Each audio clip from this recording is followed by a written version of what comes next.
Today, I am going to tell you about a shocking case that once shook the international student community. Imagine this. A 19-year-old Chinese female student was brutally murdered in the United States. How terrifying and unjust is this? The police put in tremendous effort and finally identified the killer, but by then, he had already fled back to China.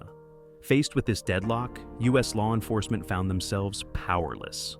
Since there was no extradition treaty between China and the United States, a case like this was unprecedented between the two countries. To bring the killer to justice, an international manhunt spanning thousands of miles was launched. This case not only attracted widespread international attention, but also involved a series of complex legal issues, including cross-border pursuit and foreign trials. The differences between the two countries' legal systems made sentencing and imprisonment location highly challenging. At that time, with nearly 300,000 Chinese students studying in the US, concerns and fears over this case reached their peak. So, what secrets were hidden behind this case? What was the ultimate fate of the murderer? Let's turn back time to 2014 and uncover the mystery behind this shocking crime. Iowa, a state located in the Midwest of the United States, is known for its low crime rate and safe environment. It is home to the renowned Iowa State University, which is also the birthplace of the world's first electronic computer, the ABC computer. The story we are about to tell today is deeply connected to this university. Shao Tong, a beautiful 19-year-old Chinese international student, was admitted to Iowa State University in 2012.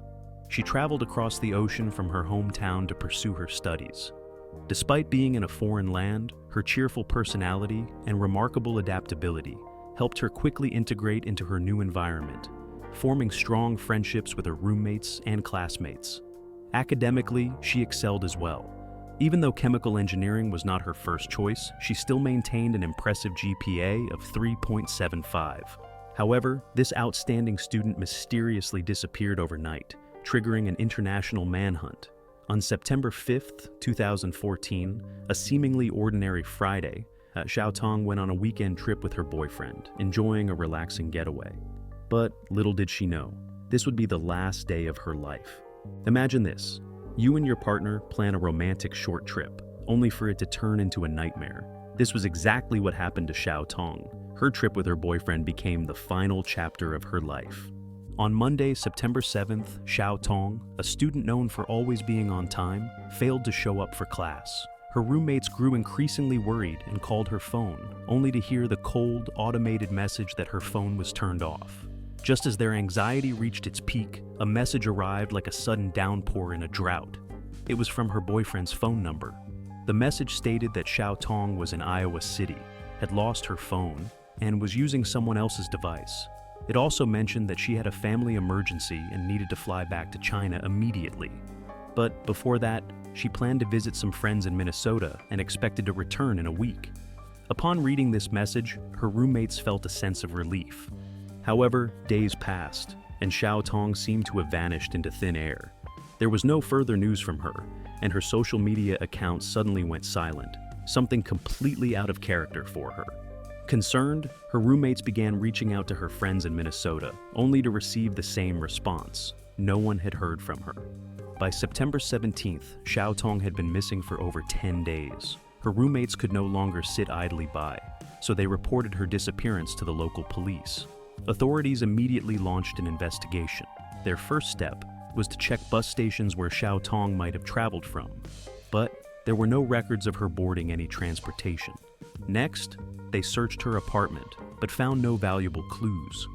Their investigation led them to the last place Shao Tong was seen, a small motel at 1521 South Pole Avenue in Nevada City. The motel owner vividly remembered the couple because it wasn't their first time staying there. According to the owner, Shao Tong and her boyfriend checked in on September 5th at 4:30 p.m. and stayed in room 218. On the 6th, the owner even saw Shao Tong alone in the lobby. They were supposed to check out at 11 a.m. on the 7th, but strangely their car was already gone early that morning, and neither of them was ever seen again. This meant they had left the motel in a hurry without checking out. When the owner inspected room 218 later that afternoon, what he found was chilling. Imagine stepping into a hotel room only to discover that all the luggage is gone. That's never a good sign, is it? Making things worse, the motel's surveillance system had mysteriously malfunctioned, leaving no record of how the couple had left. The police also reviewed security footage from nearby locations, only to find that before checking into the motel, Shao Tong and her boyfriend had stopped at a nearby gas station convenience store to buy water and snacks. There was no sign of anyone following them. Since both were students with simple social circles, it seemed unlikely that they had made any enemies. At this point in the investigation, police began to piece things together. Shao Tong's disappearance was most likely connected to her boyfriend, Li Xiangnan. First, despite being her boyfriend, Li never reported her missing. Second, her roommates urged the police to thoroughly investigate Li, saying he didn't seem like a trustworthy person. Lastly, the police confirmed that Li Xiangnan was the last person to see Shao Tong alive. The police immediately launched an investigation into Li Xiangnan. Born in Shanghai, China, in September 1991, Li later moved with his parents to Wenzhou, Zhejiang. His family was wealthy, and his parents doted on him, providing him with a high-quality education. He performed well academically, and his parents had high hopes for him, planning to send him to the United States for his studies. Like many Chinese international students, Li faced a common challenge. His English needed improvement. To address this, he enrolled in a TOEFL English training program in Beijing. It was there that he met Shao Tong. Shao Tong, born in Dalian, China in 1994, was her family's only child. Her father was a civil servant, and her mother was a housewife. While her family was not wealthy, they were financially stable. From a young age, Shao Tong displayed great intelligence, especially in mathematics. Her dream was to become a biologist, and during high school, she participated in numerous math competitions, achieving excellent results. She had been confident in her chances at the Olympiad mathematics competition, knowing that a strong performance could earn her direct admission to university without taking the National College entrance exam. Unfortunately, she did not perform well in the competition, while her then-boyfriend excelled and secured direct admission. Devastated by this setback, Shao Tong made a bold decision. She would study abroad in the United States. Her parents adored her, and though they were not extremely wealthy, they decided to fully support her dreams, even if it meant using all their savings. In July 2011, Shao Tong traveled to Beijing to enroll in an English training program, where she met Li Xiangnan, who was also preparing for his studies abroad. Li Xiangnan was immediately captivated by Shao Tong's beauty. Upon learning that both of them were planning to study in the US, they quickly became friends, and before long, their friendship blossomed into a romantic relationship. But what hidden secrets lay behind this seemingly perfect love story? Imagine meeting someone who completely captivates you. You become determined to win their heart, not just for love, but also because having a companion in a foreign land would make life much easier. Their relationship progressed rapidly, as if it was meant to be. Li Xiangnan even met Shao Tong's parents.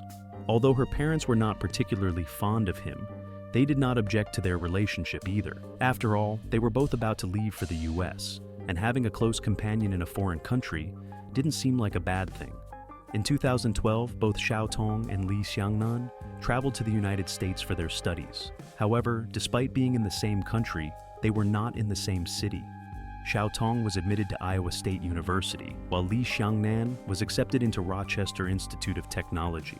These two universities were over 1,000 kilometers apart, requiring at least a 15-hour drive to travel between them. At first, for over a year, Li Xiangnan would occasionally visit Shao Tong, but the distance made each visit time-consuming and expensive. In May 2013, in an attempt to end the long-distance struggle once and for all, Li made a major decision. He transferred from Rochester Institute of Technology to Iowa State University, where Shao Tong was studying. Although Li Xiangnan had his own place, he insisted on moving into Shao Tong's apartment, just so he could be closer to her. This infuriated Shao Tong's roommates. Having a male student living in an apartment full of female students was already inappropriate. But Li Xiangnan was also incredibly messy. He never cleaned up after himself, nor did he help with any household chores. The roommates repeatedly asked him to move out, but he refused to leave, and there was nothing they could do about it. In the end, they had no choice but to tolerate his presence. Overall, people around them didn't have a good impression of Li Xiangnan. Shao Tong's classmates even stated that her relationship with Li was not stable. Other male students were also pursuing Shao Tong, and she seemed quite close to some of them. Under these circumstances, the couple went on a trip together on September 5th. Li Xiangnan came from a well-off family and owned a BMW, while Shao Tong, during her internship, had purchased a 1997 Toyota Camry. For this trip, they chose to drive Shao Tong's Toyota. One crucial detail the police discovered was that on September 3rd, just 2 days before their trip, Li Xiangnan made a phone call to Shao Tong. Unknowingly, she had answered the call by accident, and during that time, she was venting to a friend about her frustrations with Li Xiangnan. What she didn't realize was that Li Xiangnan had been listening to the entire 30-minute conversation. Upon hearing his girlfriend's true feelings, he became furious. That same day, he posted on Renren, a Chinese social media platform, a cryptic message: "My life is a complete mess." However, despite his anger, the couple still went on their planned trip. Imagine this: you and your partner set out on a weekend getaway, but this trip turns into a mystery. Shao Tong vanished without a trace, and Li Xiangnan was the last person to see her alive. He was undoubtedly involved in her disappearance. The police prepared to summon Li Xiangnan for questioning, but to their shock, he had also disappeared. After an investigation, authorities discovered that on September 8th, he had already boarded a flight back to China. It turned out that his senior, Paul, had helped him book a one-way ticket home. At the time, there were no direct flights from Iowa to China, so he first flew to Chicago, then rushed to catch the fastest flight to Beijing. September 16th was Li Xiangnan's birthday, and his friend Yang sent him a message wishing him a happy birthday, but he never replied. This was highly unusual. It was clear that he was intentionally avoiding contact. As for Shao Tong, the police could not find any record of her car, nor any travel history of her leaving the country. This was a clear indication. She hadn't left voluntarily. At this point, it was obvious to investigators. Li Xiangnan had fled to avoid punishment. Since the suspect was out of reach, the U.S. police immediately searched his car and apartment, but they found no significant clues. His apartment was a complete mess, suggesting that he had left in a hurry, with no time to clean up. Meanwhile, the search for Shao Tong continued. However, it was as if she and her car had vanished into thin air, leaving no trace behind. Once the news of her disappearance broke, Shao Tong's friends at Iowa State University and hundreds of students started posting on social media, hoping to gather any information about her whereabouts. Unfortunately, their efforts led nowhere. Then, on September 26th, exactly 20 days after Shao Tong went missing, the police received a report from a concerned citizen. They stated that a terrible odor had been coming from a parking lot near Building 44 of Dolphin Lake Apartments in Iowa.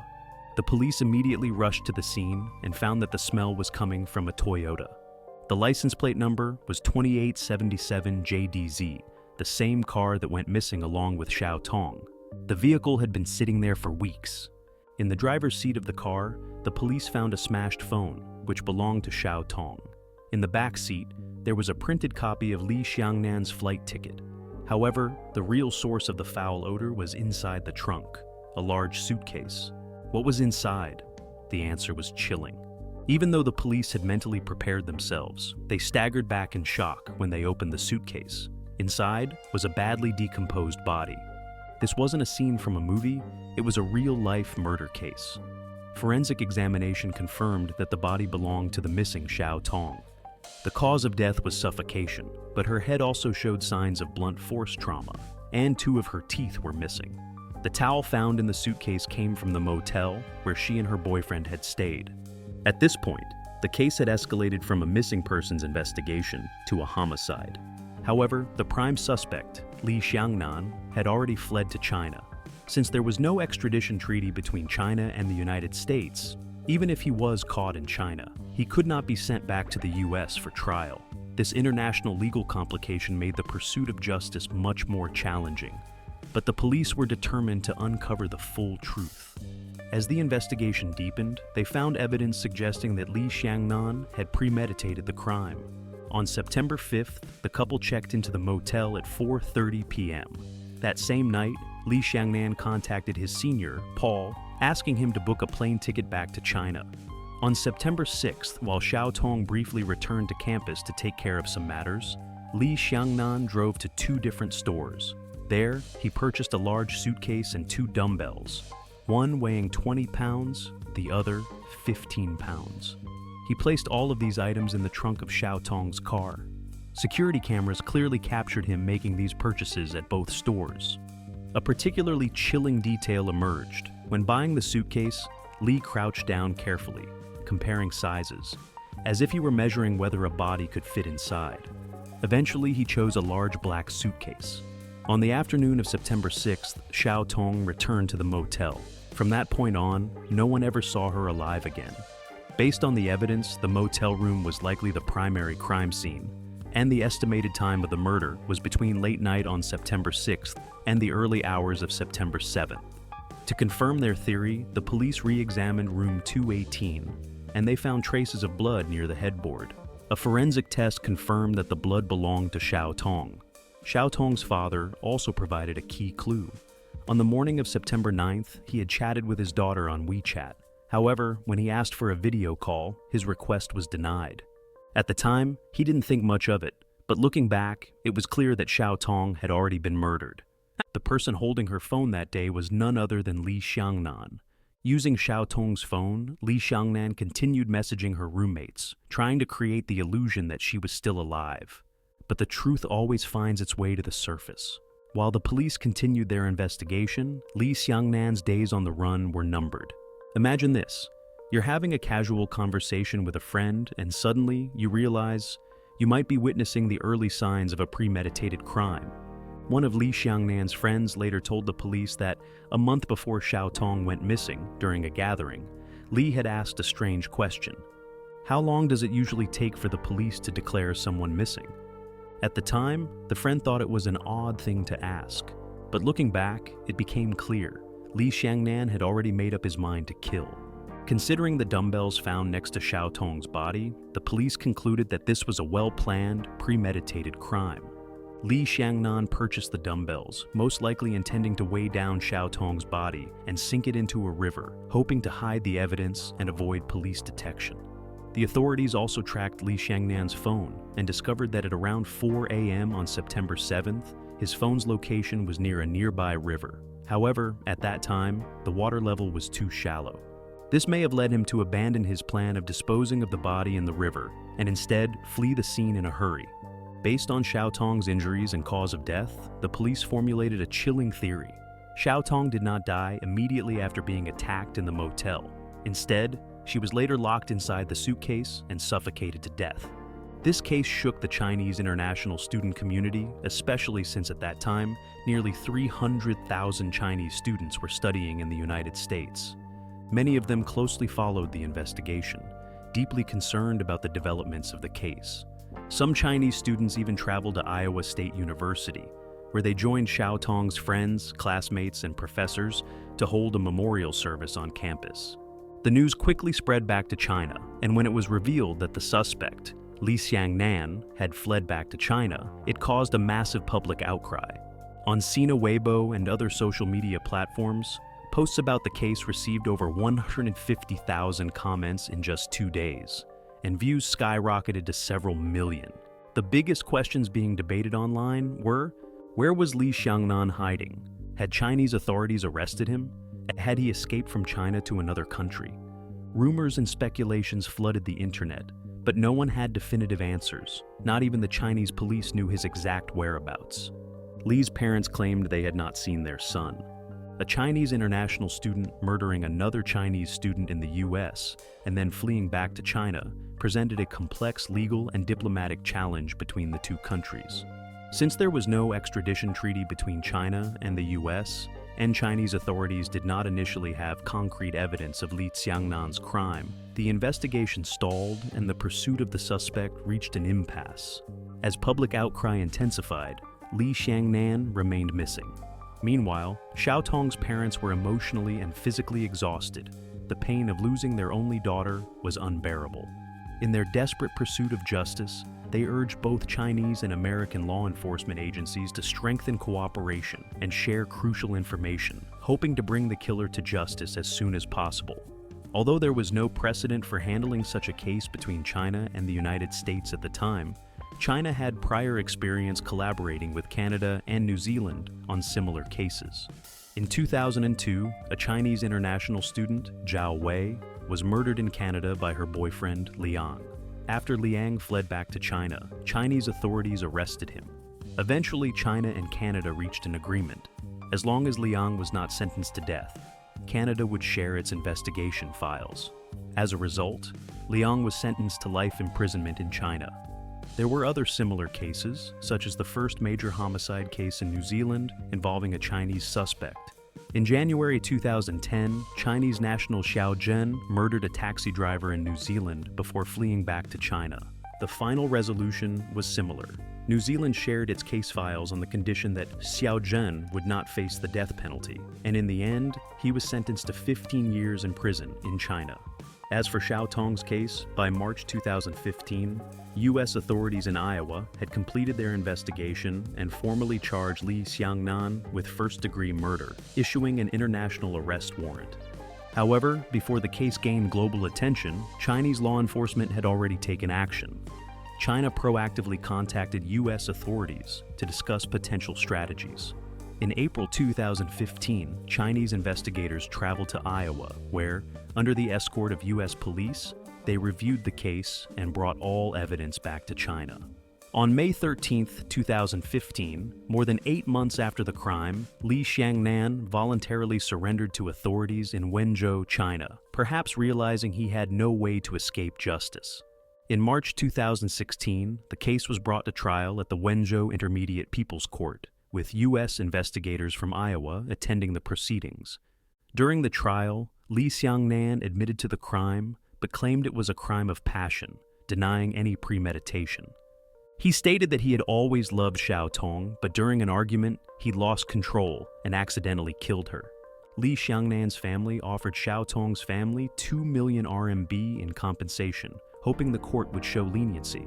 However, when the judge questioned why he had hurriedly fled, Li Xiangnan provided a series of unconvincing explanations. He claimed he booked a plane ticket back to China because he was feeling down. He said he bought the suitcase because he was moving. He insisted the dumbbells were for exercise. The prosecution did not believe his story. His explanations were riddled with contradictions. Li Xiangnan claimed he was simply taking a trip home to clear his mind, yet he had not informed his family beforehand. This made no sense. He claimed he was moving, but it was only to another unit in the same apartment complex. Why would he need a new suitcase?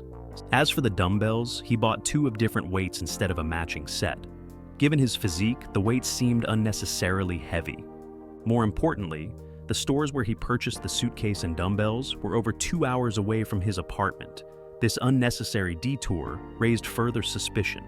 Adding to this, Shao Tong's head and face showed signs of severe trauma, and 2 of her teeth were missing. Details that contradicted Li Xiangnan's claim that he had only strangled her with his hands. The prosecution argued that Li Xiangnan's actions were clearly premeditated. He had asked a friend how long it takes for police to declare someone missing. He purchased a suitcase and dumbbells before the murder. He asked his senior to book him a one-way ticket back to China. He used Shao Tong's phone to pretend she was still alive. He ultimately fled to China and went into hiding. All these actions pointed to careful planning rather than a spontaneous crime of passion. As a result, the court found Li Xiangnan guilty of intentional homicide. Given the severity of the crime and its widespread impact, the court sentenced him to life imprisonment and deprived him of his political rights for life. After the verdict, Li Xiangnan appealed the decision, arguing that U.S. authorities had conducted a flawed investigation and that the evidence was insufficient. However, after further review, the Chinese court ruled that all evidence provided by U.S. law enforcement, including documents, physical evidence, and video recordings, was authentic, legally obtained, and met Chinese legal standards. Therefore, the court rejected his appeal and upheld the original life sentence.